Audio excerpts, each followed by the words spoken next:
welcome back to the Delegate Your Way to Success podcast. Today, I am with Noah Mittman from Snowman Films, and I'm so excited to get to know more about him because he helps entrepreneurs sell online courses and help them become successful in that area.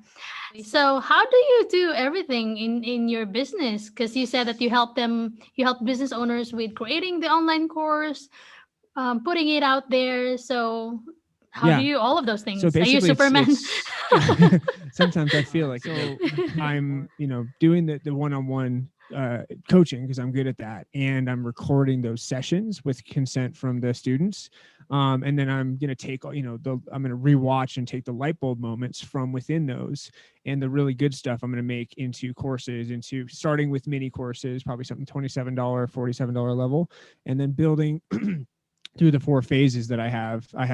The way I see course creation is in four phases. You have phase one is market research, really figuring out who your course is for once you have your topic. Phase two is making the content, filming, editing, all that stuff. Phase three is technology, getting it onto platforms, getting the hosting, getting the funnels built, all that stuff. And Phase do you do all four, of those things? yep. Yep. Okay. And phase four is promotion, which is it's podcasting, it's video content, it's You're getting out and promoting right talking about now. it, promoting right now. And the big thing about promotion is that once you're published, promotion, as long as you're selling that course or that series of courses, promotion is your now full-time job. Mhm. It's the concept that I heard is great. It's called the other 50% of work. So 50% of work is getting to the point where you hit publish and getting it up. That's 50%. It's not going to magically grow legs and be amazing and make you rich by itself, unless whatever. But the other 50% for most people is promoting, is getting out and talking, getting out and making content, getting the word out about it to bring traffic to it. I totally agree. Yeah. And work doesn't stop. Even if you're done Exactly. with No, your that's online course, as I said, you it's your still. full-time job. It's not Mhm. like, oh, I'm doing launch week and now I'm done. It's like, no, this is your thing now. You want to make some passive, you want to make some money, you want to potentially make Uh-huh. some passive money, go talk about it as much as possible, because you never know what podcast episode that I recorded 3 weeks ago is going to boost a bunch of sales. Exactly. Well, I love that you have learned how to delegate, especially your podcast episodes, Yeah. because a podcast episode takes about like 5 to 6 hours. Yeah. When you write the show notes and you publish that and you make sure that you have the right tags and then you contact your guest, it takes a lot of time. And what I have learned so far is that, like, for instance, so you are the founder of your company. So let's say you pay yourself like $100 per hour. Mm-hmm. So if you work on your That's exactly podcast right. editing, if it's 5 hours, you rob yourself $500 Yep. off of your paycheck because you're doing it. So I feel like that is a good way to take a look at it so that you No, won't be. that's exactly the Mhm. perfect way to look at it. Is Yeah. let's take that, if you're at a level of expertise on something that you are, able to get paid for it. Let's just say that you're starting at about 100 an hour, sure. Especially for, really good expertise. What of those tasks that you are doing in your day is worth that 100 an hour? Mm-hmm. And if it's Exactly. something that you don't even like, here's another thing I've delegated. I'm doing the $1.80 strategy on social media. That's, for anybody that doesn't know, it's the Gary V $1.80. Yep. It's you leaving your 2 cents on a bunch of posts, a bunch of comments, and it really does work for growing followings and growing your community. But I don't need to be the one personally saying, great post, this is cool, good job, love the story. I can go deeper when somebody comments back, but that's not worth 100 an hour to me. So I've delegated that off, and it's helped. It's, followings have grown. I've gotten really good engagement, and it's working, but it's something that it's off my plate now, which is great. Mm-hmm. There are positives to take away from this as well. I figured out how to really create a lot of engagement off of Facebook groups and posts on Facebook, which is basically taking a group of people, for me, course creators, and saying, hey, describe your course in 5 words or less, or describe your course using only emojis. And then I go in and I'll do all this whole thing. Got like 500 comments on some of these groups because they're huge. So that was the positive. That's what you should do. Mm-hmm. What you shouldn't do is what I did after that, which got me banned for 24 days, was I, asked the same question over and over. So what's your course about? What phase of course creation are you in? Blah, blah, blah. the algorithm saw that and gave me a couple warnings, to be fair. I was like, hey, stop this. Your commenting is turned off for 12 hours. And I kept going and literally like had to like go just figure out, well, I had to make another Facebook account and then go through a security challenge, just the whole thing. It was crazy. I thought I was going to lose my Facebook account, but that literally can happen if you're posting the same comments over and over, because they think that I was a bot. They think that you're, spamming. And so don't do that. Yeah, be a human being. Be a human being, exactly. That's Yeah. because I was being too social on the social network, but just not in the right way. So I really Yeah. want like actual, because just I think that's where what I've learned from that now is that I can post content, but I'm gonna let and if people comment, I can respond to them, but I'm not trying to close people essentially or get people on calls from comments. If they come to me on the DM or something, or if they comment, hey, would love to chat with you, then sure. But going after people like that is not how the algorithms want you to use it.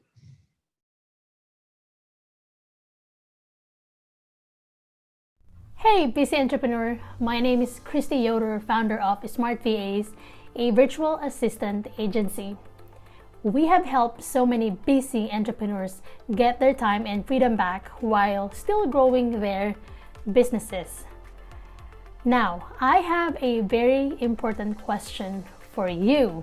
Yes, you. Do you feel like you don't have time to do everything in your business and couldn't spend time with your friends and family? That's because there's a 100% chance that you are not delegating. Alright, in my experience, 7 out of 10 entrepreneurs are wasting time and money because they do everything alone and they do not know how to delegate effectively. And if you think you're good because you're so used to doing things alone and working in your business, you're the most likely candidate to be losing more time, freedom, and money. But don't worry, because we have a solution for you. We prepared a free ebook for busy entrepreneurs like you who wants to experience more freedom and flexibility by mastering the art of delegation. Smart Delegation, a fresh take, is an ebook we've put together with you in mind. It's a quick and easy read that packs a punch. It includes tools to assist you, strategies to empower you, and fresh perspectives to equip you, making the most out of such a simple key strategy, which is delegation. Download your free copy now at smartvas.online or click the link in the description below. Also, please consider supporting our channel by subscribing to it and learn more practical tips on how to grow your business without killing yourself. Yeah, exactly. They want people to authentically come to you, and that's actually the best way to do it, because when people come to you or sends you a message on Facebook or Instagram, that means they are very interested in what you are doing. They're ready. Yeah, they're ready. Yeah. They are warm already. Which is why the content marketing strategy is so good, because if you just keep putting out consistent content and helping, instead of being so in the comments and trying to get in there, but just make content and put stuff out, because then people will come to you, especially if your profiles are set up. Let me hear. I know we can edit this. Yeah. Pull up the see, I just got to log in real fast to ClickFunnels. It's called the kind of the Facebook funnel, but I'm going to be updating it to work for any social media to kind of optimize your profile to bring people. So this builds off of the idea of paid traffic that you own versus traffic you don't own. I love that. And this is a Russell Brunson concept. Traffic that you own is your email list, your text message platform, the places where people sign up for your stuff. Traffic you don't own is social media, where just because you do a wrong thing you didn't know was wrong, they can ban your account for a month. Like, you don't own that traffic. So it's really important to get people into places where you own the traffic as fast as possible. So again, And what are it's those things? yeah, it's basically point. So let's take Facebook because that's kind of what I built the original one on. And by the way, this website for anybody that wants to kind of learn about this and how to do what I'm going to get into here is called thegroupfunnel.com/get leads. So this is essentially taking your Facebook profile, turning it into a funnel that leads people to a Facebook group that you own. And then in your membership, it's a private group, and it's your cover photo, your profile picture, your links, all the stuff say, hey, go join my free Facebook group. Then in your membership questions, one of the questions is, hey, I have this awesome lead magnet, I have this awesome freebie, put your email in if you want to get it. And then a stream of emails can just be coming to your into your email list because people want to join your group. So the traffic that you own is the traffic that are already in your email list. Correct. Or okay, because I was traffic just that can't get taken away from you. Your email, Okay. That's why everybody says your email list is gold. Your email list is not the thing that's not ever going to go away no matter what, because Right. you have those people. Things like community, text messaging platform, that can be another one. Your website, like whatever it is, wherever you have collected data on people that they have given you, and you can get in direct contact with them. That's traffic that you own. Yeah, it's kind of like your followers on Instagram. You don't own them. Correct. So you have to figure out a way to for them to sign up to your email list. Because say you do too many bottish answers on a thing and your account gets deactivated.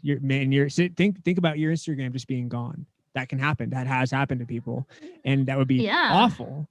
But it is a reality that it can happen, especially with more tightening restrictions. So if you can put a link on your Instagram profile to a lead magnet that gets people into like, oh my God, I want that. Let me get that. You get those emails. Now you own that traffic. Now you own the emails. Yeah, unless they unsubscribe from you. Correct, which is always possible, So yeah. Again, it's all based on value, but it's, it's less, as long as you're putting out good stuff, and you're going to have unsubscribes. It's going to happen, but it's just trying to get people out of that, the social media land and into like having direct. I'm super excited about community with the texting platform because I just got it up and running. I have a couple people on it, but I think it really has some potential. I know a couple people are really, really using it for some cool stuff because you can literally text back and forth with people, and texts have a high, like over 90% open rate. Whether they respond or not is a different thing, but at least they're seeing it. Yeah, that's true, and it's very personal. So yeah, exactly.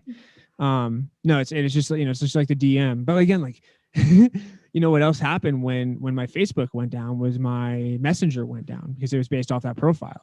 So again, Messenger you don't own. It's if a text message you own, not a Facebook message. Mark Zuckerberg owns it. I'm telling you. And he don't give a fuck. Yeah, I mean, oh my goodness, like and we don't know if Instagram and Facebook is going to be there forever. That's my main thing. Any of these could go away at any time. We had Friendster, we had MySpace. They are gone. Which is another point actually that leads perfectly into it is that's having at least a small profile or a bit of content or whatever it is on as many platforms as you can without getting overwhelmed, I think is really important because again, any of them can go away at any second. So having, I'm on LinkedIn, I'm on Facebook, I'm on Instagram, I'm on TikTok, I'm on Clubhouse, not a lot on each of them. I'm not full-time on them, but because I was full-time on Facebook before I got in trouble with it, I put hours a day into Facebook, and then having that just potentially be gone just like that, I was like, oh my God, this is why you need to be multiple places, because you need to have access to people, instead of just building it from zero, build them slowly, focus on one for sure, put 50% of your time into one or two, then put 10 to 20% into other ones. You still have a following, you still have some sort of presence to be able to build off of if anything happens. Now, is this something that you are gonna include in your course, since you are helping out your customers or your clients to put their content out there? Yeah, in terms of what? This strategy, building an email list. Yeah.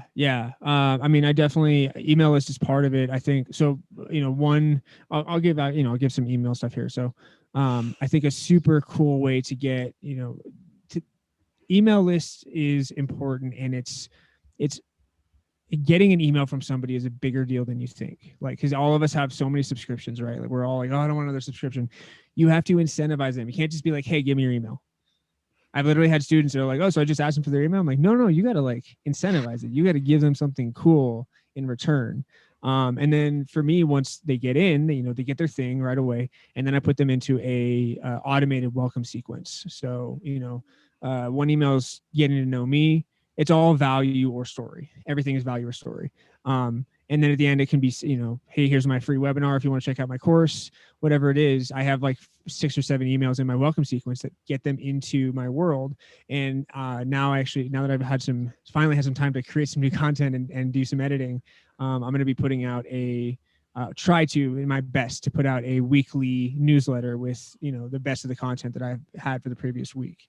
Mm-hmm. So email is super important. I use Active Campaign for my stuff because their automation setups are fantastic, and everything is text, so everything's a little bit confusing, but they're the easiest to follow that I've seen.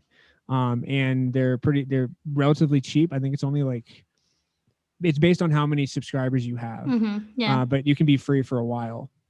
And no, they're great. And I think keeping an email, because again, email is a group of people who have already said yes to you at least once, which is warmer traffic than cold traffic. Yeah, and it's your job to make them stay in your list. So if you are sending out crappy emails, don't blame them if they unsubscribe one day, No, because exactly right. Yeah, it's always quality over quantity. So I'm learning that, because again, I started building this list in probably July of 2020. I'm up to over 300 people. It's not huge, but it's a start.